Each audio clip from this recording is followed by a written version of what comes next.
가장 위대한 선물. 성경에는요, 이 선물이라는 단어가 영어로 기프트입니다. 104번 나옵니다. 104번. 근데 이 104번 가운데 주님께서 주시는 놀라운 선물에 대해서도 말씀하고 있는데요. 이 선물을 고린도후서 9장에 보시면 말할 수 없는 하나님의 선물로 인해 그분께 감사를 드린다 라고 하고 있습니다. 말할 수 없는 하나님의 선물. 그러니까 이 선물은 말로 표현할 수 없을 정도로 귀중하고 위대한 선물이라는 겁니다. 이 선물 앞에 사람들은 말을 잃게 됩니다. 우리가 하나님께서 주시는 그 선물의 진정한 가치와 의미를 알게 된다면 즉시로 주님께 나와 그 선물을 달라고 구할 겁니다. 요한복음 4장에 주님께서 사마리아 여인과 대화하시죠. 한번 읽어볼까요? 시작. 예수님께서 그녀에게 대답하여 이르시되 내가 만일 하나님의 선물을 알고 또 네게 마실 물을 내게 달라 하고 말하는 자가 누구인지 알았더라면 그에게 구하였을 것이요 그가 내게 생수를 주었으리라 하시니. 주님께서 사마리아 여인이요 하나님의 선물을 알았더라면 당연히 그 선물을 구했을 것을 말씀하십니다. 또 내게 마실 물을 달라고 하는 예수님이 누구인 줄 알았더라면 주님께 구했을 것이라고 증언하고 있습니다.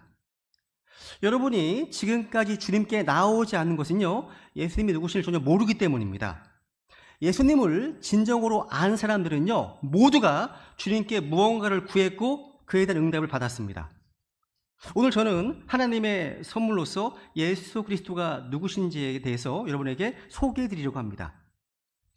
오늘 이 본문 말씀은요 아주 성경에서 유명한 구절 중에 하나입니다.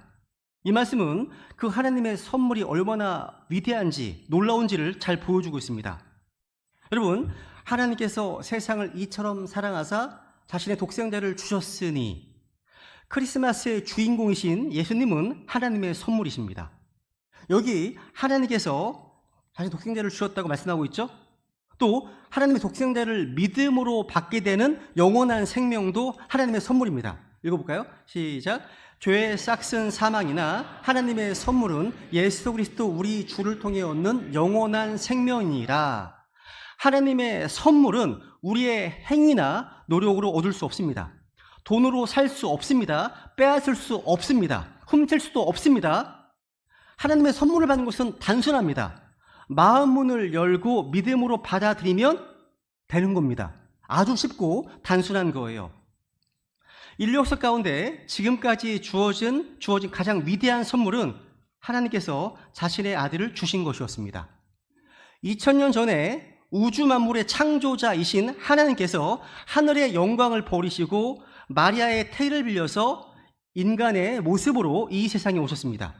그분의 이름이 바로 예수님이십니다. 예수님이 왜 오셨습니까? 우리 때문입니다. 죄로 말미암아 영원한 멸망으로 가고 있는 저 여러분을 구원하기 위해서 오셨습니다. 성경은 증언합니다. 모든 사람이 죄를 지어 하나님의 영광에 이르지 못하였다고 말씀하고 있습니다. 다시 볼까요? 시작. 모든 사람이 죄를 지어 하나님의 영광에 이르지 못하더니, 그죠? 모든 사람이 죄를 지었기 때문입니다. 이 죄는요, 하나님과의 분리를 가져왔습니다. 이 하나님과의 간격은 우리의 선행이나 종교나 도덕으로 메꿀 수 없습니다. 죄는 우리를 거룩하신 하나님과 분리시키는데 지옥은요, 하나님과 영원한 분리가 있는 장소입니다. 죄 때문에 하나님과 분리된 채 지옥에서 영원한 고통을 당하게 되는 것입니다. 이렇게 우리 모두에게 이 죄의 문제가 있다는 거예요. 이것이 바로 나쁜 뉴스입니다. 나쁜 뉴스예요. 그런데 하나님께서 자신의 독생자를 보내주셨는데 그것은 우리 죄인을 위해서 우리 죄인을 대신해서 죽으시기에 오셨다는 겁니다. 예수님께서 갈보리 십자가에 피 흘려 죽으심으로 우리의 모든 죄값을 지불하시는 대속물이 되기 위해 오셨다는 겁니다. 그 예수님을 온 마음을 다해 영접하면 자신의 구주로 영접하면 구원받고 천국에 가게 된다는 거죠. 이 기쁜 소식입니다. 굿뉴스예요. 이것은 예수님께서 이 땅에 오신 진정한 크리스마스의 목적인 겁니다. 이걸 좀 설명해 드리겠습니다. 한번 오늘 보면 다시 보세요. 다시 보시면요. 다시 한번 읽겠습니다. 시작. 하나님께서 세상을 이처럼 사랑하사 자신의 독생자를 주셨으니, 잠깐만요. 보세요. 여기 보시면 하나님께서 세상을 이처럼 사랑하사 자신의 독생자를 주셨다고 되어 있죠. 근데 성경은요, 이 표현 말고도 독생자 예수님께서 자신을 주셨다고 또 말씀하고 있습니다. 예수님께서 갈보리 십자가로 가신 것은 어떤 누군가의 강요에 의한 것이 아닌 예수님 자신의 의지와 결정에 따라서 십자가를 선택하신 겁니다. 그것은 인류의 죄를 대속하시기 위해서 자신을 희생하시기로 자발적으로 선택하셨다는 거죠. 그분께서 우리를 자신을 주셨으니 이것은 모든 불법으로부터 친인을 구속하시고 정결하게 하사 그분께서 자신을 주셨다고 말씀하고 있습니다. 그죠? 예수님께서는 세상 죄를 제거하신 하나님의 어린 양으로 우리를 구속하시기 위해서 자신을 내어주셨습니다. 이사야서 53장에 보시면요, 주님께서는요 우리의 모든 죄값 이미 지불해 주셨습니다. 이미 읽어보겠습니다. 시작. 그러나 그는 우리의 범법들로 인해 부상을 당하고 우리의 불법들로 인해 상하였도다. 그가 징벌을 받음으로 우리가 화평을 누리고 그가 채찍에 맞음으로 우리가 고침을 받았도다. 예수님께서 상하시고 채찍에 맞으시고 고난당하신 이유는 뭐 때문입니까? 우리의 죄 때문입니다. 우리의 범법 때문이라는 겁니다. 지금까지 인류 역사 가운데 가장 위대한 선물은요, 우리를 구원하시기 위해서 이 땅에 오신 구주 예수 그리스도십니다. 이것이 가장 위대한 선물인 거예요.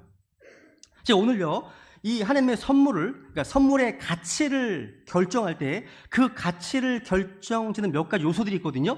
이제부터 오늘 본문을 통해서 한번 생각해 보겠습니다. 하나씩. 먼저 선물의 가치를 결정할 때 우선 이 선물을 누가 주셨는가, 그것을 준 사람에 의해서 가치가 결정됩니다. 가장 위대한 선물로서 이 선물을 주신 분은 바로 우주 만물의 창조자이신 창조 하나님이십니다. 하나님께서는요, 우리에게 어떤 빚도 지지 않으셨지만 독생자를 값없이 내어주셨습니다. 저에게는 많은 책들이 있습니다. 근데 그 책들 가운데 가장 특별한 책은요, 저희 어머님께서 1999년도에 예수님 믿어서 구원받으시고 주님의 품에 가시기까지 35번 읽으신 성경책입니다. 저희 어머님은 통학교도 나오지 못하셨지만 이 성경을 사랑하셨습니다. 이 성경책에는 어머니의 손때가 묻어있을 뿐만 아니라 사랑하는 아버지의 구원을 위해서 얼마나 애를 쓰셨는지 알게 됩니다. 성경 곳곳에 아빠라는 표시가 가득했고요. 성경책 중앙에는 옆에 라기준이란 이름이 쓰여져 있습니다. 사랑하는 남편의 구원을 위해서 간절히 기도하셨던 겁니다. 오늘 여기에 처음 오신 분들 또한 누군가 사랑하기 때문에 이곳에 초대하신 분들입니다. 저희 아버님도 나중에는 구원을 받으시고 이제 지금은 두 분이 천국에서 재회하시고 안식하고 계십니다. 저에게서 이 성경책은요, 가장 특별한 책이고 그 어떤 것도 바꿀 수 없는 책입니다. 즉 선물의 가치를 결정하는 중요한 요소 중 하나는요, 그 선물을 누가 주었느냐 하는 거죠. 그죠? 그런데 여러분, 창조주 하나님보다 더 위대한 분은 없습니다. 그러니까 하나님께 주신 선물은 가장 가치 있고 위대한 선물인 겁니다. 혹시 이 선물을 아직 받지 못하신 분들 가운데 아직 창조주 하나님의 존재에 대해서 잘 모르겠다 하는 분이 계시다면 잠깐만 생각해 보시기 바랍니다. 여기 계신 분들은 모두가 어떻게 이 땅에 존재하게 되었습니까? 아버지의 몸에서 출발한 정자 하나가 3억 대 1의 경쟁률을 뚫고 어머니 몸속에 난자와 결합해서 수정란이 된 후에 세포 분열을 거치면서 10개월 동안 한치의 오차도 없이 정확한 성장 과정 거치면서 세상에 태어났습니다. 그러니까 우리 모두 과거 한때는 정충 한 마리로 존재했다는 거죠. 사실이죠? 이 세상에 태어나기도 전에 우리는 어머니와 아버지의 몸속에 있다가 모종의 결합을 통해서 지금과 같은 나라는 존재로 있게 된 겁니다. 시편에 보시면 이런 말씀이 있죠. 내가 주를 찬양하리니 이는 내가 두렵고도 놀랍게 만들어졌기 때문이니이다. 주께 생활하시는 일이 놀라움으로 내 혼이 그것을 매우 잘 아나이다. 말씀하고 있죠. 내가 두렵고도 놀랍게 만들어졌다 그러고 있습니다. 우리가 이 세상에서 지금 이 몸을 갖고 태어나서 이런 모양으로 살고 있는 것은요, 우선 1차적으로 부모님이 존재하시기 때문에 가능했습니다. 이 사실 하나만 보더라도 나라는 존재가 우연히 만들어지지 않았다는 건 분명한 사실이죠. 그런데 어머니의 뱃속에서 내 몸이 형성되어가는 모든 과정을 보신 적 있으십니까? 그 모든 과정이 어떻게 그렇게 한치의 오차도 없이 정교하고 정확하게 진행되는 걸까요? 그걸 누가 하신다는 겁니까? 성경은 주님께서 행하시는 일이다 말씀하고 있습니다. 내가 나를 만든 게 아니죠. 어머니가 나를 만든 게 아닙니다. 누가 만들었다고요? 주님께서. 사람들은요, 자기의 존재에 대해서 두 가지 가정을 합니다. 우연히 그렇게 만들어졌거나 아니면 누군가가 아주 치밀한 계획을 갖고 만들었거나 단 둘뿐입니다. 우리를 어머니의 몸속에서 만든 창조주 하나님께서 존재할까요? 아니면 그냥 우연히 그렇게 되었을까요? 창조주가 없다면 그냥 우연히 만들었을 것이고, 창조주가 있다면 그 창조주의 정교한 계획과 능력과 지혜에 따라서 만들어진 거죠. 우연히 만들어지지 않는 것이 분명하다면 창조주 하나님이 계신 거죠. 존재하시는 겁니다. 이것이 합리적인 생각 아닙니까? 우연이 아니라면? 그죠? 김종배 교수라는 분이요, 국민일보에 이제 몇 개월 동안 기고한 내용이 있습니다. 그 기고한 내용들의 결론이 뭐냐? 결론이 하나님의 정교한 설계, 신묘막측한 지으심이라고 이야기합니다. 이게 책으로도 나왔어요. 여러분, 하나님께서 만물의 영장으로 사람을 만드셨는데 우리를 기가 막히게 만드셨습니다. 이 몸이 얼마나 신기한지 보세요. 여기 완벽한 샘플이 있죠. 여러분, 어제 신문에 이렇게 나왔습니다. 머리카락이 왜 존재합니까? 머리카락은요, 충격으로부터 쿠션 역할을 하기 위해 존재합니다. 그러니까 뇌를 충격과 열로부터 보호하기 위해서 존재합니다. 뇌를요. 이걸 얘기를 하는 겁니다. 옛날에요, 이주일 씨가 방송국에서 항상 그 모자를 쓰고 나오셨거든요. 이게 대머리를 가리려고 나온 게 아닙니다. 방송국 조명을 그냥 맨머리로 받으면 견딜 수가 없다는 거예요.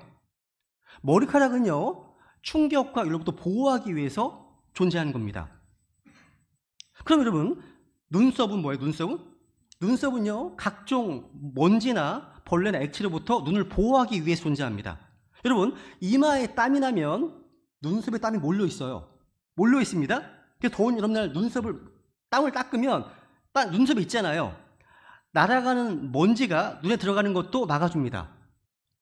어떤 나병 환자의 글에 눈썹이 다 뽑히고 나서 눈을 뜰 수 없을 정도로 괴로웠다, 이런 글을 본 적이 있습니다. 눈썹이 그렇게 소중한 줄 이제 알았다, 이런 글이었습니다. 눈썹을 보호해줍니다. 그리고 눈은요, 워낙 중요하기 때문에 이제 바리케이트가 있죠. 속눈썹도 있습니다. 잘 때는 닫고 자라고 셔터도 있습니다. 그죠? 너무 중요하니까요. 그리고 여러분, 어른의 이빨은 28개입니다. 아구가 딱 들어맞죠? 앞니는 음식을 자릅니다. 송곳니는 질긴 것을 끊어냅니다. 어금니는 음식물을 분쇄시킵니다. 딱 맞습니다. 혀가 있기 때문에 음식물을 골고루 다 씹을 수가 있습니다. 혀의 중요한 기능은 바로 저작 기능이죠. 저작 기능입니다. 우리가 시멘트 비빌 때 삽이 없다면 레미쿠션 돌려야 됩니다. 만약 혀가 없다면 여러분이 음식을 씹을 때 골고루 씹기 위해서 끊임없이 고개짓을 하셔야 됩니다. 실제 그렇습니다. 하셔야 돼요. 그런데 하나님께서 우리에게 품위 있게 음식을 먹으라고 혀를 만드셨습니다. 그래서 골고루 다 씹게 만드신 거예요. 그래서 입 안으로 탁 넣으면 위가 소화작용을 하죠. 그래서 위에서 제2차 소화기관 12장으로 내려보냅니다. 소장에 가면 작은 털들이요, 영양가를 뽑아내서 먹기는 밥을 먹고 고기를 먹었는데 몸에 필요한 여러 가지 영양소로 바꾸어 줍니다. 그리고 소장에서 대장으로 보내면 분리수거까지 해줍니다. 국물과 건더기를. 놀랍죠, 그죠? 대장이 끝은 학문이거든요. 이처럼 우리 몸은요, 완벽하게 설계되어 있음을 알 수 있습니다. 또 사람의 몸을 엑스레이로 찍어보면요, 사람의 관절과 뼈가요, 기가 막히게 설계되어 있다는 걸 알 수 있습니다. 돌아갈 때 돌아가고 멈춰야 할 때 멈춥니다. 우리 주일학교 어떤 아이들이요, 저희도 그랬어요. 목사님, 이 목이 360도 돌아가면 좋겠다고. 큰일 납니다. 중추신경이 뒤에 진행하기 때문에요, 신경을 보호하는 선에서 지금 멈춘 거예요. 이게 뭐예요? 한마디로 설계된 겁니다. 그러니까 최대한 융통성을 주는 선에서 멈추는 거예요. 다 들어가면 큰일 나는 겁니다. 그죠? 사람의 척추는요, S라인, S자로 굽어 있기 때문이다. 그래서 뛰어도 충격이 뇌에 전달되지 않게 만들어졌습니다. 그러니까 설계되어 있는 거죠. 설계되어 있다면 누가 계신 거죠? 설계자가 계신 거예요. 이러한 증거들이요, 수없이 많이 있습니다. 이사야서 40장 볼까요? 26절 읽겠습니다. 시작. 너희 눈을 높이 들어 누가 이것들을 창조하였나 보라. 그분께서 그것들의 군대를 수요대로 이끌어내시고 자신의 큰 강력으로 그것들 모두를 이름으로 부르시나니 그분은 권능이 강하심으로 그중 하나도 자기 임무를 게을리하지 아니하느니라. 창조주 하나님께서는요, 하늘에 떠있는 별들을 한번 보라고 도전하십니다. 누가 이것들을 창조하였나 보라 도전하십니다. 수없이 많은 별들을 이름대로 부르시고 그 별들의 질서와 법칙을 정하신 분이 바로 하나님이시라는 거예요. 그러니까 하나님께서는요, 자신이 만드신 것들을 통해서 자신의 살아계심을 지금 증언하고 계신 겁니다. 로마서 1장 20절 시작.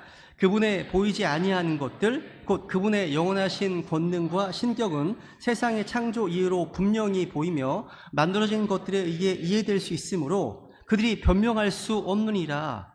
여러분, 날마다 떠오르는 태양은 누가 만들었습니까? 밤에 어두움 밝히는 달은 누가 만들었습니까? 그냥 저절로 된 것이라고요? 우연이요? 이게 과학적이고 지성적인 사고입니까? 그죠? 우주 만물은 하나님께서 창조하신 겁니다. 우리가 살고 있는 이 세상은요, 믿을 수 없을 정도로 복잡하고 수학적으로 아주 정밀한 법칙과 질서가 있습니다. 꽃 한 송이, 풀 한 포기를 살펴보더라도요, 또 거대한 우주를 살펴보더라도 이 우주는 복잡할 뿐만 아니라 질서와 법칙이 있고 적절한 에너지의 조화가 있습니다. 결코 우연이라고 할 수 없는 완벽한 법칙으로 이루어진 세계가 바로 우리가 사는 이 세상입니다. 사실 우연이 된 것하고요, 인간의 지혜와 기술로 된 것은 전혀 다릅니다. 미국 사우스 다코타 주에 가시면, 러시모어 산에 가시면요, 역대 4명의 미국 대통령 얼굴이 조각된 큰 바위가 있습니다. 왼쪽부터 조지 워싱턴, 토마스 제퍼슨, 프랭클린 루스벨트, 그 다음에 아브라함 링컨, 이렇게 4명의 대통령이 조각되어 있습니다. 근데 누군가 이 큰 바위 얼굴들을 바라보면서 이렇게 말할 수 있습니까? 야, 바람과 비와 눈의 침식 작용에 의해서 저런 멋진 작품이 우연히 나타났구나. 이런 분이 계시다면 정말 잘 돌봐드려야 되겠죠. 진짜요. 제정신이 아닌 거죠. 그렇게 말할 사람이 없습니다. 그러니까 누군지는 몰라도 꽤 오랫동안 이 바위에 매달려서 정과 망치로 열심히 작업했겠구나 라고 생각하는 게 100번 합리적이고 논리적이지 않습니까? 그죠? 제가 비교를 위해서요, 제주도에 있는 용두암을 보여드리겠습니다. 오른쪽에. 제가 보기에는 용머리 같은 바위는 없어요. 그런데 이게 용두암이래요. 억지로 보니까 또 그런 것 같아요. 그러니까 비바람에 깎인 용두암 이 정도예요. 그런데 러시모아 산의 조각상은 누군가 망치와 정으로 기가 막히게 살아낸 것처럼 만들었습니다. 이렇게 그냥 우연히 된 것하고요, 지혜와 기술로 만들어진 것은 전혀 다릅니다. 우리는 이 둘을 쉽게 구별할 수 있습니다. 그런데 우리가 살고 있는 이 우주는요, 기계로 치면 아주 복잡하고 정밀한 기계처럼 되어 있습니다. 절대 우연할 수 없는 설계된 세계라는 거죠. 그죠? 성경은 하나님이 없다라고 말하는 사람이 나오는데, 어리석은 자가 마음속으로 이르기를 하나님은 없다 하였도다. 그러니까 하나님은 없다라고 말하는 사람, 성경은 어리석은 자라고 말하고 있습니다.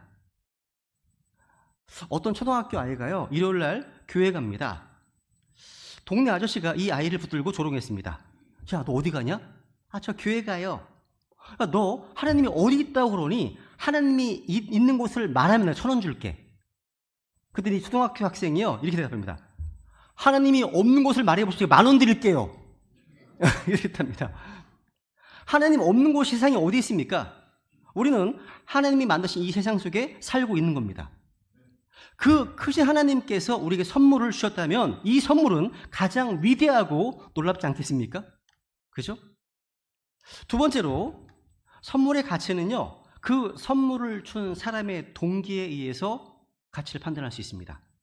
오늘 본문에 보시면 하나님께서 세상을 이처럼 사랑하사, 여기 so loved, so라는 단어가 이 loved 단어 앞에 붙어 있죠. 이것은 하나님의 사랑의 정도를 강조하고 있는 역할을 합니다. 이처럼 이라는 말씀은요, 하나님의 사랑이 얼마나 크고 강력한지를 전달하고 있습니다. 즉 하나님께서 자신 독생자를 보내신 행위는요, 뭔가 의무감에서 하신 것이 아닙니다. 하나님께서 자발적으로 우리에 대한 크신 사랑의 표현으로 하신 겁니다. 누군가 사랑의 표현으로 선물을 주면 그것은 사랑의 마음에서 나온 것이기 때문에 그 선물의 가치를 더해줍니다. 성경은요, 하나님께서 자신의 아들을 구원자로 내오신 그 동기가 우리를 향한 사랑이었다고 증언하고 있습니다. 이 사랑은요, 우리 인간이 먼저 요청한 것이 아닙니다. 인간이 그 사랑을 받을 만한 어떤 자격이나 공로가 있었던 것도 아니었습니다. 즉 하나님의 사랑은요, 인간의 공로나 선한 행위와 무관하게 자발적으로 사랑하셨습니다. 읽어볼까요? 같이 시작. 우리가 아직 죄인이었을 때 그리스도께서 우리를 위해 죽으심으로써 하나님께서 우리를 향한 자신의 사랑을 당당히 제시하시니라.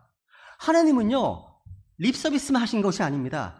말로만 하신 것이 아닙니다. 제 휴대폰은요, KT를 쓰고 있거든요. 그 KT에 전화하면 사랑합니다 고객님 나오거든요. 이런 사랑이 아니에요.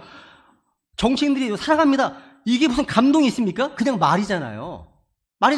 근데 여러분, 어떤 신이 우리를 위해 죽으셨습니까?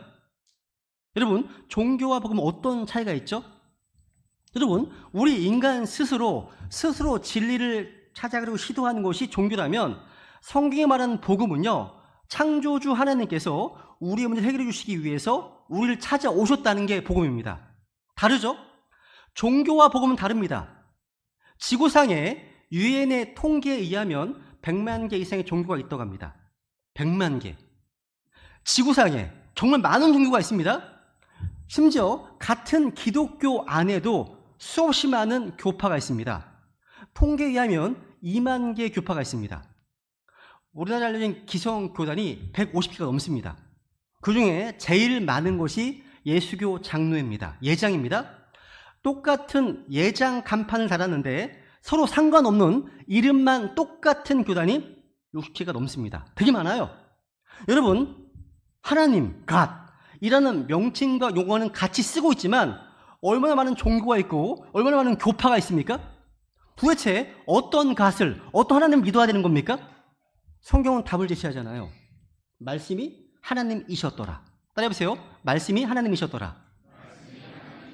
그러니까 이 말씀에, 성경에 기록되어 있는 그 하나님이 참 하나님이라는 거예요. 그죠? 어떤 특정 종교나 특정 종파의 하나님이 아니라 성경에 계시되어 있는 하나님이라는 거죠. 그런데 성경에 계신 하나님은요, 죄악 가운데 멸망을 하고 있는 우리를 위해서 십자가에 죽으셨습니다. 여러분, 누군가 나를 사랑해서 나를 위해 죽었다면 저는 그 사랑 절대 의심하지 않습니다. 이거 립서비스가 아니잖아요. 그리스도께서 우리를 위해 죽으셨습니다. 갈보리 십자가는요, 하나님의 사랑에 대한 확실한 증거죠. 이게 복음입니다. 종교가 아니죠. 주께서는 말로만 사랑하신 것이 아닙니다. 실질적으로 그 사랑을 보여주셨다는 거예요. 세 번째, 이 선물의 가치는요, 무엇을 주었는가에 따라서 결정합니다. 보세요. 하나님께서 세상을 이처럼 사랑하사 자신의 독생자를 주셨으니, 여기서 독생자, His only begotten Son, 이 독생자는요, 다른 어떤 존재와도 구별되는 삼위일체의 한 분이십니다. 성경에 기록되어 있는 하나님은요, 삼위일체 하나님의 모습이죠. 그죠? 여기 보시면 하늘에 증언하는 세 분이 계시니 곧 아버지와 말씀과 성령님이시라. 또 이 세 분은 하나이시니라. 삼위일체입니다. 그러니까 이 삼위일체는요, 하나님의 속성은 가장 특이한 거예요. 삼위일체는 뭐냐? 하나님이 한 분이 아니라 아버지, 아들, 성령님이라는 서로 구분되는 세 인격체가 원갓, 한 하나님이라는 거죠. 서로 다른 성부, 성자, 성령님, 이 세 인격체가 원갓이라는 거예요. 근데 그 성부, 아버지께서 아들을 보내셨다는 거죠. 아들도 갓입니다. 하나님이시죠, 그죠? 그래서 그 하나님께서 육체로 나타나셨기 때문에 사람의 속성도 가지고 계십니다. 어쨌든 아버지께서 그 아들을 이 땅에 보내신 것입니다. 그러니까 하나님은요, 선물을 주신 것이 단순한 기부를 하신 게 아니에요. 작은 선물을 주신 것이 아닙니다. 자기의 독생자를 십자가에 내어주셨습니다. 근데 독생자 예수님은요, 처음부터 아버지와 함께 계셨던 아들 하나님이십니다. 읽어볼까요? 시작. 처음에 말씀이 계셨고 말씀이 하나님과 함께 계셨으며 말씀이 하나님이셨더라. 바로 그분께서 처음에 하나님과 함께 계셨고 그 다음 말씀이 육신이 되어 우리 가운데 거하심에 우리가 그분의 영광을 보니 아버지의 독생하신 분의 영광이요 은혜와 진리가 충만하더라. 그러니까 성경은 하나님 아버지께서 자기 독생자를 주셨다고 말씀하고 있습니다. 이건 엄청난 희생인 거죠. 그죠? 단순히 기부한 게 아닙니다. 하나님께서 자기 자신을 내어주신 가장 놀라운 선물이라는 겁니다. 네 번째로요, 선물의 가치는요, 누구에게 주어졌는가, 누구에게 하는 겁니다. 성경은 말씀하십니다. 이것은 누구든지, whosoever, 누구든지입니다. 하나님께서는요, 이 구원의 선물을 어떤 특정한 사람들에게만 제한하지 않으셨습니다. 부자에게만 제한하지 않으셨습니다. 종교인들에게만 제한하지 않으셨습니다. 특정 교단이나 특정 교파에만 제한하지 않으셨습니다. 성경은 하나님의 세상을 이처럼 사랑하사 그 다음에 누구든지 그를 믿는 자는 말씀하고 있습니다. 주님께서는요, 누구든지를 위해서 자신 독생자를 내어주셨습니다. 이 누구든지에는 온 인류 전체가 포함되죠. 그러니까 구원받기 원하는 사람이라면 누구든지 예수님께로 나와 구원받을 수 있습니다. 왜냐하면 하나님께서 자신 독생자를 모든 사람을 위해서 주셨기 때문입니다. 누구든지 구원할 수 있는 길이 열려 있다는 거죠. 누구든지입니다. 다섯 번째, 이게 중요합니다. 선물의 가치는요, 이 선물이 얼마나 필요한지, 얼마나 유용한지에 달려 있습니다. 그런데 성경 보시면 여기 그를 믿는 자는 멸망하지 아니하고, 그러니까 지금 죄로 인해서 멸망으로 가고 있던 사람들의 영원한 운명을 바꿔준 선물이기 때문에 너무나 필요한 선물 아닙니까? 그죠? 과거에 저는요, 이제 공군의 관제사로 근무했습니다. 설이나 추석 명절이 되잖아요. 국가에서 장교들에게 고급 와인과 위스키라는 선물이 나왔습니다. 근데 그 선물은 저에게 필요한 것이 결코 아니었죠. 그래서 제 주위의 선배 장교들은요, 선물이 나올 쯤이 되면 저에게 다가와서 너무 잘해줘요. 진짜 잘해줬습니다. 그것을 넘기라고. 너 필요 없잖아. 저 안 넘겼습니다. 다 깨트렸어요. 여러분, 수고하는 군인들에게 그 선물을 주는 의도는 좋은 것이고 친절한 것이었지만 그건 저에게 필요하지도 유용하지도 않은 물건이었습니다. 그런데 하나님께서 주시는 이 선물은요, 우리에게 절대적으로 필요한 겁니다. 그죠? 왜요? 왜 필요하죠? 우리에게 죄의 문제, 멸망의 문제, 죽음의 문제, 지옥의 문제가 있기 때문입니다. 하나님의 선물은 이 문제에 대한 유일한 해결책이기 때문에.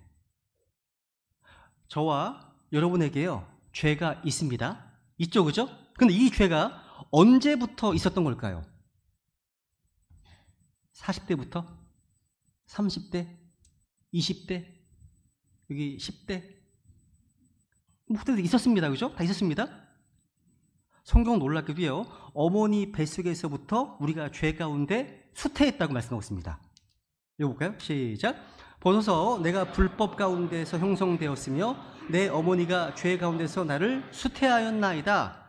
성경은 우리의 죄가 어머니 뱃속에서 출발했다고 이야기합니다. 그러니까 인간은요, 나면서부터 죄인입니다. 나면서부터. 우리 조상 아담이 죄를 지었고 우리는 그 아담 안에서 그 죄성을 물려받은 겁니다. 몹쓸 유전병처럼 불행하게 되어 우리는 그 죄성을 갖고 태어난 겁니다. 그걸 깨닫고 다윗이 고백한 거예요. 맹수의 새끼는 기어도 맹수는 여전히 맹수죠. 우리 인간도 태어나면서부터 죄인인 겁니다. 읽어볼까요? 시작. 에티오피아 사람이 자기 피부를 표범이 자기 반점을 변하게 할 수 있겠느냐? 그럴 수 있다면 악을 행하는 데 익숙한 너희도 선을 행할 수 있으리라. 에티오피아 사람은 피부가 검은 사람이에요. 칼로 긁어내도 검은 피부가 또 나오죠. 표범 반점도 마찬가지입니다. 유전적입니다. 이와 같이 악을 행하는 데 익숙한 우리도 주님 앞에 유전적인 죄를 갖고 있습니다. 인간은 나면서부터 죄인입니다. 죄성이 있습니다. 그렇죠? 그래서 상황과 환경에 따라서 죄를 적게 지을 수도 있고 많이 지을 수도 있는 겁니다. 근데 이 죄는 어머니의 모태에서부터 시작되었습니다. 아담 안에서 시작되었습니다. 성경은 한 사람 아담 때문에 우리가 죄인 되었다고 증언합니다. 그 다음에 이 죄는요, 우리 스스로 해결할 수 있는 것이 아니란 뜻입니다. 하나님만이 이 문제를 해결할 수 있는 겁니다. 그래서 예수님을 보내신 것이고 그 예수님을 통해서 구원받도록 하신 겁니다. 마태복음 9장에 이런 말씀이 있죠. 13절 읽어보겠습니다. 시작. 예수님께서 그것을 들으시고 그들에게 이르시되 온전한 자들에게는 의사가 필요 없으나 병든 자들에게는 필요하니라. 오히려 너희는 가서 나는 긍휼을 원하고 희생물을 원치 아니하노라 하신 말씀이 무슨 뜻인지 배우라. 나는 의로운 자들을 부르러 오지 아니하고 죄인들을 불러 회개하게 하려고 왔노라 하시니라. 예수님 이 땅에 왜 오셨습니까? 죄로 병든 자들을 구원하기 위해 오셨습니다. 그런데 자신이요 죄로 병들었다는 사실을 인식하지 못하면 그 사람은 구원받을 수 없습니다. 정말 중요한 거죠. 오늘날 사람들이요 왜 자신의 죄를 잘 깨닫지 못할까요? 이유는 한 가지입니다. 기준을 잘못 설정했기 때문입니다. 여러분, 여기 나라는 사람이 있어요. 생각해보세요. 나보다 착한 사람을 앞에 세워요. 나보다 나쁜 사람을 뒤에 세웁니다. 여러분도 어딘가에 줄을 서야 돼요. 세상 모든 사람들을 줄에 세웠습니다. 자신의 죄를 잘 깨닫지 못하는 이유는요, 한마디로 내가 스스로 착하다고 생각하는 거잖아요. 그러면 나보다 착한 사람과 비교했을 것 같아요? 나보다 나쁜 놈과 비교했을 것 같습니까? 누가 비교했습니까? 나보다 나쁜 놈과 비교했으니까 그렇죠. 그러니까 자기가 착했던 겁니다. 그런데 심판은요, 지극한 절대 기준, 하나님 앞에서 심판을 받는 겁니다. 그렇게 인간은 주님 앞에서 다 죄인입니다. 다 죄인인 겁니다. 사실 사람은요, 착하면 착할수록 작은 죄를 크게 느낍니다. 악하면 악할수록 큰 죄를 작게 느껴요. 정말 착한 사람은요, 작은 죄를 크게 느낍니다. 사람은요, 악할수록 죄를 모르는 겁니다. 모르는 거예요. 나는 죄인인지 모르겠다. 정말 악한 겁니다. 악쪽에 있는 거예요. 죄가 너무 많아서 죄를 모르는 거예요. 정말 하나님 말씀대로 살고자 하면 작은 죄 때문에 고통받습니다. 괴롭습니다. 그러니까 하나님 앞에서 자기를 본 것이 아니라 인간적인 기준으로 자기를 평가해서 자기가 꽤 괜찮아 보이는 겁니다. 그런데 주님께서는요, 여러분의 내면이 부패하고 더럽다는 사실을 알고 있습니다. 하나님께서요, 창조주시잖아요. 여러분의 마음을 이렇게 폭로하셨습니다. 보세요. 여기에 13가지의 목록이 나와요. 여러분 마음속에 몇 개가 있는지 한번 따져보세요. 시작. 속에서 그 사람들의 마음에서 악한 생각, 간음, 음행, 살인, 도둑질, 탐욕,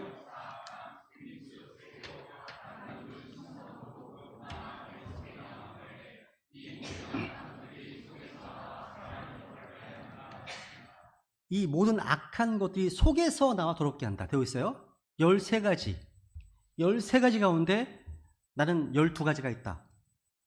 10가지가 있다. 거짓말을 추가하시기 바랍니다. 다 있습니다. 다 있어요. 창조주께서 보시는 겁니다. 그러니까 사람 마음을 들여다보면요, 죄를 지을 수 있는 성향이 있어요. 그러니까 성경이 말하는 모든 죄가 우리 마음에요, 잠재적으로 다 있기 때문에 환경이 주어지면 죄를 짓는 겁니다. 환경이 주어지면 어떤 죄든지 솟아날 수 있습니다. 전쟁터 갖다 놓으면 살인도 할 수 있고요. 또 3일 군교 보면 도둑질 할 수 있고요. 성적 유혹의 환경에 놓으면 성중에도 짓는 겁니다. 이것이 인간의 실존입니다. 실존입니다. 거룩하신 하나님 앞에 이게 우리의 모습이라는 거죠. 여러분은 자신이 혼자 있을 때 어떠한 생각과 태도로 살고 계십니까? 여러분의 진짜 캐릭터, 진짜 인격은요, 혼자 있을 때의 생각과 태도예요. 여러분의 그 캐릭터입니다. 하나님은 우리의 실태를 잘 알고 계십니다. 우리의 마음의 생각과 동기와 계획을 다 알고 계십니다. 마치 이런 것 같아요. 제가 어렸을 때는 돼지 여물통이 있었거든요. 저희 근처에 항상 있었습니다. 집마다 음식 쓰레기를 이제 모아 놓아서 여물통에 놓습니다. 음식을 가득 담고 이제 국물이 찹니다, 위에. 그러면 건더기는 밑으로 가라앉습니다. 물은 맑아 보여요. 근데 막대기를 꼭 휘졌잖아요. 야, 그 안에 있는 드럭이 다 올라옵니다. 이게 우리의 마음이에요. 마음입니다. 인간도 휘저으면 다 나옵니다. 그러니까 없으면 휘저어도 안 나올 텐데 있으니까 휘저으면 나오는 겁니다. 자극을 주면 죄를 짓는 거예요. 그게 인간인 겁니다. 그러니까 인간은 모두가 다 하나님 앞에서 죄인인 겁니다. 예의가 없어요. 그러니까 한마디로 여러분 가운데 너무 착해서 하나님의 선물을 안 받아도 될 사람은 없다는 거예요. 다 받으셔야 되는 겁니다. 우리는 모두 하나님의 선물이 절대적으로 필요한 자들입니다. 우리의 마음과 생각과 동기를 다 보신 하나님 앞에서 어느 누가 나는 죄 없어 라고 얘기할 수 있겠습니까? 어느 누가요? 사람은 다 주님 앞에 다 죄가 있습니다. 성경은요, 의로운 자는 없나니 단 한 사람도 없다고 증언합니다. 없습니다. 이게 하나님 앞에 선 우리의 모습입니다. 그래서 이 죄의 문제를 해결할 수 있는 하나님의 선물은 우리에게 정말 필요하고 정말 유용한 겁니다. 그죠? 그래서 죄의 작은 사망이나 하나님의 선물은 예수 그리스도를 주를 통한 얻는 영원한 생명입니다. 한번 읽어볼까요? 아래 시작. 예수님께서 그에게 이르시되 내가 곧 길이요 진리요 생명이니 나를 통하지 않고서는 아무도 아버지께 오지 못하느니라. 누군가 하나님 아버지 앞에 가는 사람은 예수님 때문에 가는 것이란 말입니다. 구원의 길은 오직 하나밖에 없습니다. 예수님께서 유일한 길이십니다. The way죠. 내가 곧 길이요. A way가 아닙니다. 유일한 길이죠. 그죠? 오직 예수 그리스도를 통해서만 하나님 아버지께 갈 수 있습니다. 사람을 구원할 수 있는 유일한 구원자는 예수님밖에 없습니다. 예수님을 떠나서는요, 천국 갈 희망이 전혀 없습니다. 그래서 이 말씀과 조금이라도 일치하지 않는 어떤 교리나 가르침은 다 거짓입니다. 예수님은 아버지께로 가는 유일한 길입니다. 많은 길 중에 하나가 아니에요. 잘 보세요. 천국 가는 유일한 길, the way, 오직 예수 그리스도입니다. 알라도 아니고 크루시나 힌두교의 신도 아니고 이슬람도 아니고 마호멧도 아니고 부초도 아니고 공자도 아니고 교황도 아니고 사제도 아니고 베드로도 아니고 마리아도 아니고 달라이 라마도 아니고 다 아닙니다. 오직 예수 그리스도입니다. 오직. 이런 말 하잖아요. 사람들이 얘기합니다. 야, 너희는 왜 이렇게 독선적이냐, 왜 이렇게 배타적이냐 라고 하더라도 우리는 진리를 선포할 뿐입니다. 이 말은요, 왜 너희 아버지는 하나야? 묻는 겁니다. 하나죠, 당연히. 정답은요, 하나죠. 하나입니다. 천국 가는 구원자도 오직 하나입니다. 종교, 다원주의 이런 말 많이 하잖아요. 산에 올라가는 게 여러 가지 길이 있다. 불교도 천주교 다 길이다. 맞습니다. 그런데 천국 가는 유일한 길은 오직 하나입니다. 다 동의하시나요? 그죠? 예수 유일주의예요, 진짜로. 그래서 하나님의 선물은요, 절대적으로 필요한 겁니다. 이 선물이 없다면 멸망할 겁니다. 누구든지 그를 믿는 자는 멸망하지 않고. 그러니까 이 선물은요, 너무나 귀합니다. 반드시 필요한 거죠. 지옥에서 영원히 고통당하는 거죠. 그래서 이 하나님의 선물을 받아들이게 되면 천국 문을 열고 지옥 문을 잠그는 것이 됩니다.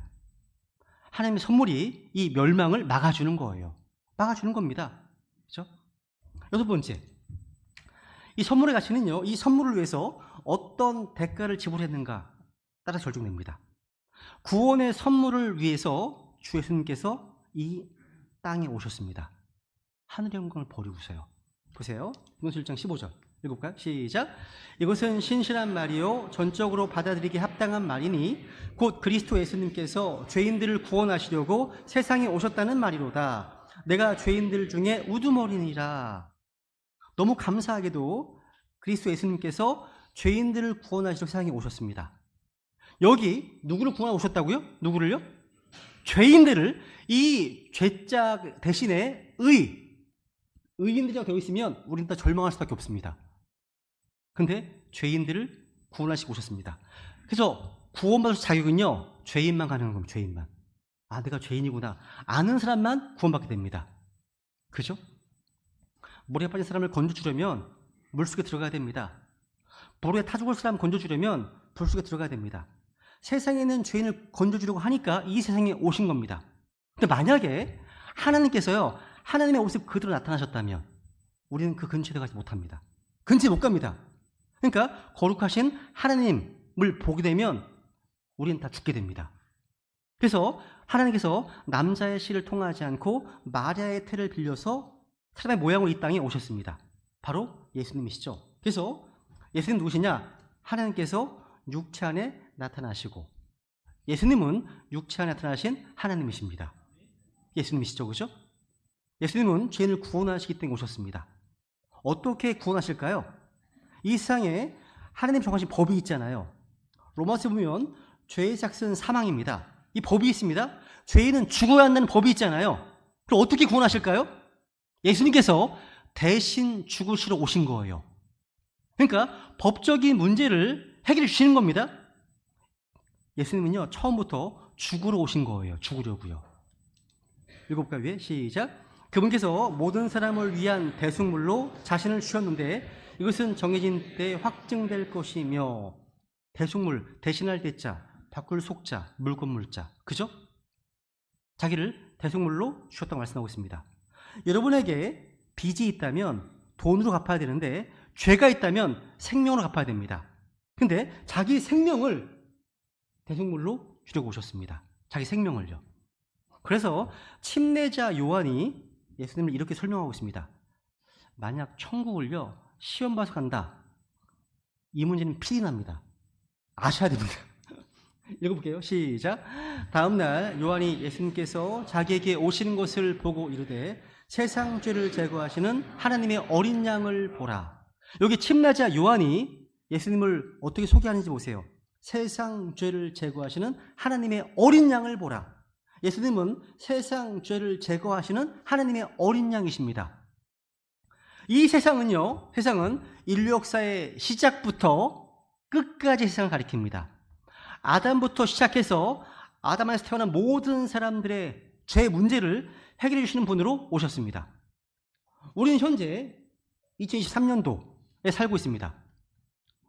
오늘 우리는 모두 주님께로 갈 겁니다. 우리의 과거와 현재와 미래의 모든 죄를 예수님께서 해결하셨다는 겁니다.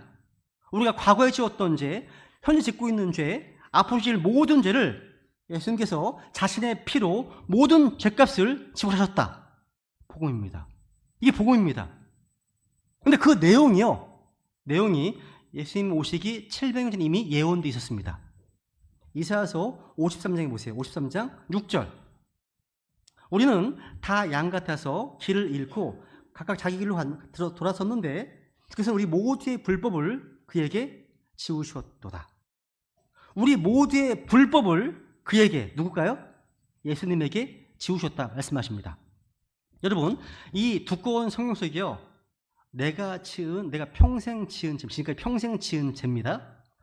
여기는 찬송가가요, 제가 앞으로 지을 모든 죄입니다.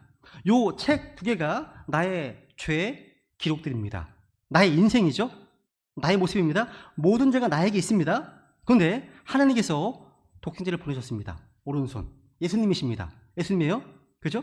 근데 주님께서 우리 모두의 불법을 예수님에게 지우셨도다. 나는 이 죄로부터 해방되는 거예요. 예수님 오신 거예요. 그죠? 예수님은 저와 여러분의 죄를 지고 십자가에 가셨습니다. 그리고 우리를 대신해서 피 흘려 죽으셨습니다. 원래 죄를 지은 우리가 죽어야 하는데 예수님께서 우리를 대신해서 죽으셨다는 거죠. 히브리서 9장 12절 보시면요. 읽어볼까요? 시작. 염소와 송아지의 피가 아니라 자기 피를 위하여 한번 거룩한 곳에 들어가사 우리를 위해 영원한 구속을 얻으셨느니라. 현재까지만 구속하신 것이 아닙니다. 영원한 구속이에요. 과거, 현재, 미래 모든 죄값을 지불하셨습니다. 영원한 구속이죠? 야, 예수님의 피로 단번에 우리의 과거, 현재, 미래 모든 죄를 용서해 주신 겁니다. 우리 죄가 다 해결된 거예요. 왜? 하나님의 어린 양께서 모든 죄를 다 제거하셨기 때문입니다. 여러분, 우리 죄가 모두 용서되었다는 증거가 있습니다. 예수님께서 우리 죄 때문에 십자가에 죽으셨습니다. 그리고 지옥에 가셨습니다. 우리 죄가 조금이라도 남아있으면 절대 부활할 수 없습니다. 예수님이 부활하신 건 우리 죄를 다 해결하셨다는 증거입니다. 영원한 구속을 이루셨다는 증거는 주님께서 사흘 만에 부활하신 것입니다. 그죠? 그래서 히브리서에 보시면요, 주님께서는 부활하신 이후에 하나님의 오른편에 앉아 계십니다. 앉아 계십니다. 주님께서는요, 앉아 계신다는 말은요, 일을 끝내고 쉬고 계시다는 말입니다.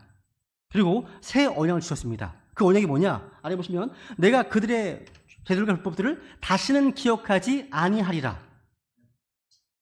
십자가에서 세상의 모든 죄를 제거하셨기 때문이에요. 이게 복음입니다. 하나님은 약속하신 반드시 지킵니다. 우리 언약하셨습니다. 다시는 기억하지 않겠다고요. 이 아들께서는요, 친히 우리 죄들을 정결하게 하셨습니다. 그러니까 우리 죄가 용서되었다는 증거가 뭐냐? 예수 그리스도의 죽으심과 부활입니다. 부활입니다. 로마서 4장 25절 시작. 그분께서는 우리의 범죄들로 인해 넘겨주셨으며 우리를 의롭다 하시려고 다시 일으켜 주셨느니라. 그럼 이 위대한 선물을 어떻게 받는 걸까요? 믿음으로 받는 겁니다. 보세요. 선물의 가치는요, 선물을 어떻게 받는가 결정됩니다. 성경에는 누구든지 그를 믿는 자는 뭘 믿습니까? 우리가 저 예수님 믿어요.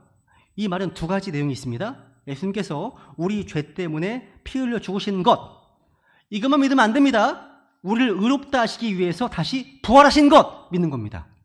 다 믿는 겁니다. 그러니까 예수님 믿는다, 이 말은요, 예수님의 죽으심과 부활을 믿는 겁니다. 초대교회의 복음 전도는요, 주께서 부활하셨다, 여기에 포커스가 맞춰져 있습니다. 이게 복음이에요. 기쁜 소식인 겁니다. 부활은 우리의 죄가 용서되었다는 증거입니다. 예수님께서 하나님이심을 증명하는 겁니다. 살아계신 예수님께서 이제 우리의 구원자 주님이 되신 겁니다. 지금까지는 내가 내 인생의 주인이 되어 살다가 부활하신 예수님을 나의 구원자 주님으로 받아들이잖아요. 그러면 새로운 인생을 살게 되는 겁니다. 주인이 바뀌는 거거든요. 에베소서 8절 9절 시작. 너희가 믿음을 통해 은혜로 구원을 받았나니 그것은 너희 자신에게서 난 것이 아니요 하나님의 선물이니라. 행위에서 난 것이 아니니 이것은 아무도 자랑하지 못하게 하려 함이라. 구원은요, 주님께 선물로 주시는 겁니다. 눈에 보이는 선물은 뭘로 받아요? 손으로 받으면 됩니다. 구원은요, 믿음으로 받는 겁니다. 믿음으로 받는 거예요. 믿는다는 말은요, 다른 말로 영접한다, 리시브, 받아들인다는 말입니다. 영접은 영어로 리시브입니다. 선물은 받아낼 겁니다. 받아낼 거죠? 누가 저한테 택배로 선물을 보냈는데 제가 안 받았습니다. 수치 거부했습니다. 그럼 그 선물은 내 거가 아니에요. 아니죠? 돌아가 버립니다. 선물은 안 받으면 내 거가 아닙니다. 받아야 내 겁니다. 여러분 마음을 열고 받으시면 되는 거예요. 주님, 제가 믿습니다. 받아드립니다. 믿음으로 받는 거예요. 이게 구원인 겁니다. 만약 선물을 받기 위해서 내가 뭔가를 해야 된다면 그 선물이 아니죠. 내가 일한 수고의 보상이죠. 우리가 구원받기 위해서 뭔가 해야 될 일이 있다면 그거는 구원이 아닙니다. 예수님을 자신의 구원자 주님으로 믿어서 값없이 주신 그 선물을 자발적으로 기꺼이 받아들이는 겁니다. 그죠? 어렵지 않습니다. 주님께서는요, 구원의 선물을 주실 때 다른 어떤 조건도 붙이지 않으셨습니다. 구원은 하나님의 은혜로 값없이 제공되는 겁니다. 그래서 읽어볼까요? 시작. 그분을 받아들인 자들, 곧 그분의 이름을 믿는 자들에게는 다 하나님의 아들들이 되는 권능을 그분께서 주셨으니. 믿는다는 말은 받아들이는 거구나, 영접하는 거구나 알 수 있습니다. 예수님 받아들이는 자, 예수님을 자기의 구원자요 주님으로 받아들이는 자는요 하나님의 아들들이 되는 겁니다. 그죠? 이것이 구원입니다. 아주 간단한 거죠. 구원은요 선물을 받는 것처럼 이렇게 쉽습니다. 구원은 믿음을 통해 하나님의 은혜로 주어지는 것이기 때문에 자신의 공로를 저는 주장할 수 없습니다. 우리는 선한 행위로 구원받는 게 아니죠. 믿음을 통해 은혜로 주어진 하나님의 선물을 받아들이기만 하면 구원을 받게 되는 겁니다. 그리고 이제 구원을 받았다면 구원받은 이후에는 선한 행위를 해야 되겠죠. 그죠? 이 구원의 목적입니다. 구원하신 목적은 뭐예요? 선한 행위를 하도록 창조하셨습니다. 그러니까 구원받았다면 내가 아무렇게 막 사는 게 아니라 선한 행위 가운데 걸어야 되겠죠. 어쨌거나 이 구원이라는 하나님의 선물을 받는 유일한 조건은 뭡니까? 예수 그리스도를 믿는 겁니다. 믿는 거예요. 예수님의 죽으심과 부활하심 이런 복을 믿는 겁니다. 이게 구원의 유일한 조건이에요. 성경 16장 여기 빌보 간수가요 하나님의 사람 바울에게 구원에 대해서 묻습니다. 구원과 관련돼서 빌보 간수의 질문과 답변을 한번 들어보세요. 한번 읽어볼까요? 시작.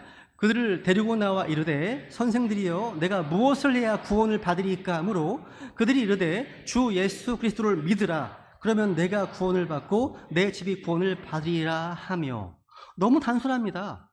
너무 명확합니다. 이것과 다른 어떠한 교리나 가르침도 용납해서는 안 됩니다. 그죠? 인간의 선행, 종교, 노력을 통해서는 받을 수 없습니다. 받을 수 없습니다. 오직 예수님께서 죄값을 지불하시기 위해서 십자가에서 완성하신 복을 믿음으로 오직 하나님의 은혜로만 구원을 받게 됩니다. 로마서 8절 다시 읽겠습니다. 시작. 우리가 아직 죄인이었을 때 그리스도께서 우리를 위해 죽으심으로써 하나님께서 우리를 향한 자신의 사랑을 당당히 제시하시니라. 예수님께서 십자가에 죽으셨습니다. 이거 모르는 사람 없습니다. 누구나 다 아는 이야기예요. 왜냐하면 주님께서 십자가에 죽으셨다는 것은요 역사적 사실이기 때문에 그렇습니다. 우리가 믿음으로 구원한다고 하는데요. 믿음이 무엇이냐면 그 죽으심이 for us, 우리를 위해, 나를 위한 것이었구나 라고 받아들이는 겁니다. 그러니까 믿음이란 나를 위하여, for me, 예수님의 죽으심이 나를 위한 것이구나 라고 알게 되는 겁니다. 개인적으로 받아들이는 거예요. 그죠? 예수님의 십자가의 죽으심이 바로 나를 위한 것이구나. 이 성경의 사실을 받아들이는 겁니다. 그 역사이고 사실인 예수님의 십자가를 개인적으로 받아들이는 것이 믿음입니다. 여러분, 예수님이 십자가에 죽으셨다는 사실을, 이 말씀을 수없이 많이 들은 분들이 많이 있습니다. 그런데 어느 날 그 십자가의 죽으심이 바로 나 때문이구나, 나를 위한 것이구나, 이걸 깨닫게 됩니다. 믿음을 갖게 된 거예요. 믿음이란 예수님께서 십자가에 죽으셨다는 역사적 사실을 개인적으로 받아들인 겁니다. 이게 믿음인 거예요. 그래서 인생의 어느 날 예수님께서 정말 나 때문에 피를 죽으셨구나 알게 됩니다. 갈라디아서 20절, 21절 보세요 한번. 시작. 내가 하나님의 은혜를 헛되이 하지 아니하노니 만일 의가 율법에 의해 온다면 그리스도께서 헛되이 죽으셨느니라. 맞습니다, 여러분. 예수님께서 우리 모든 죄값을 다 지불하셨습니다. 맞죠? 여러분, 일사부재리의 원칙이라고 아시죠? 하나의 범죄로 두 번 처벌되지 않는다는 원칙, 법입니다. 이 세상 법 중에 그런 법이 있습니다. 그런데 내 죄 때문에 예수님이 죽으셨다면 내가 다시 처벌받을 이유가 없는 겁니다. 없죠, 그죠? 제가요 식당에서 이제 아들과 함께 밥을 먹고 있었는데 아들이 돈을 냈습니다. 그리고 전화 받고 나갔습니다. 나가면서 아빠, 제가 돈 냈으니까 천천히 해서 나오세요 라고 합니다.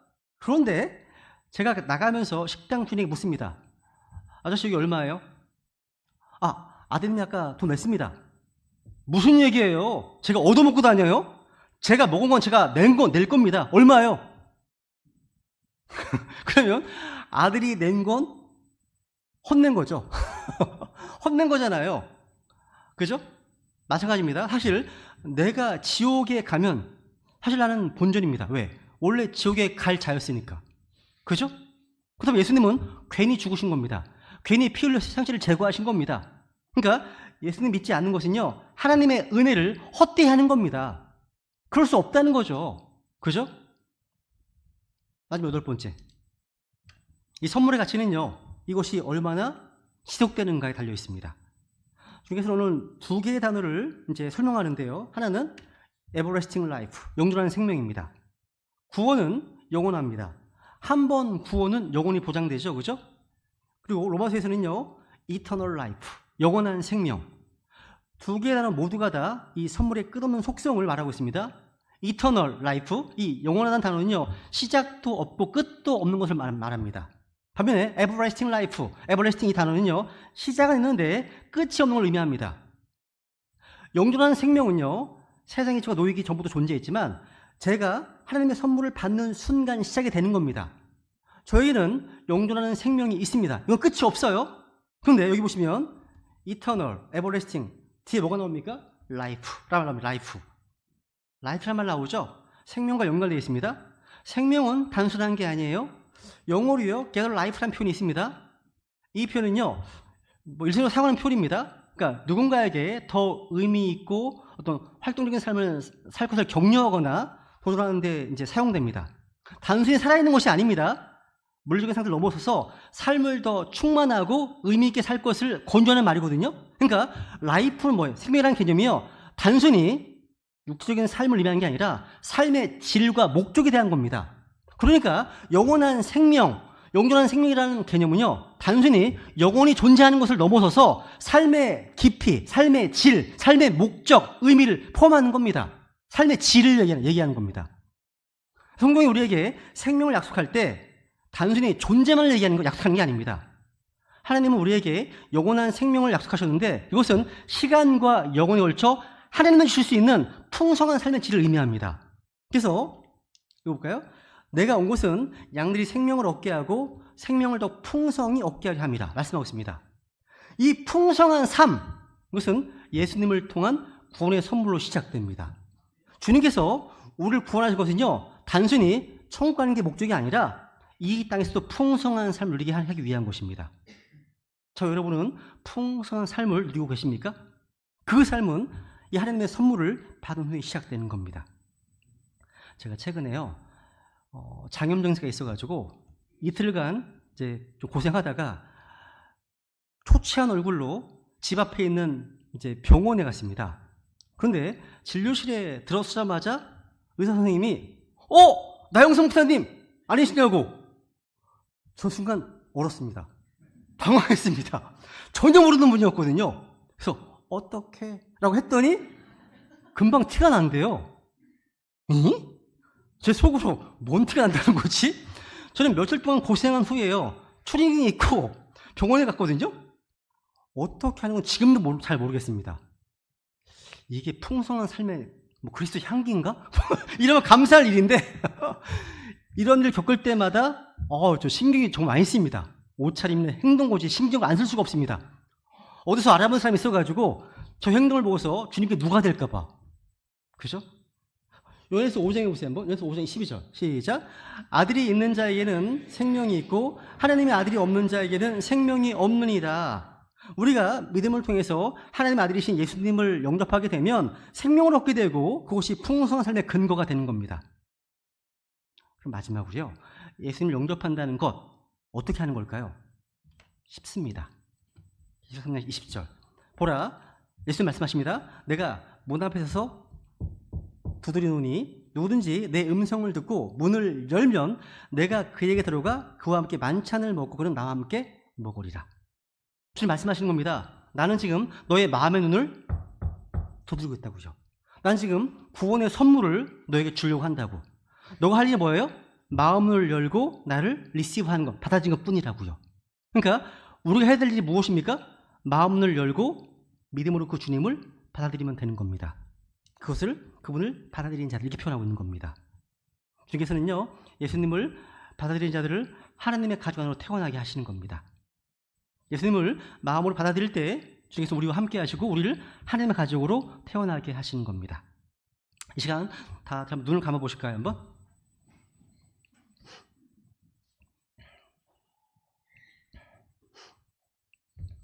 제가 오늘 여기 머리 숙인 분들에게 질문을 하겠습니다. 마음으로 답변을 하시기 바랍니다. 당신은 구원 받았습니까? 당신은 거룩하신 하나님 앞에서 자신을 이루어진 죄인으로 보신 적 있으십니까?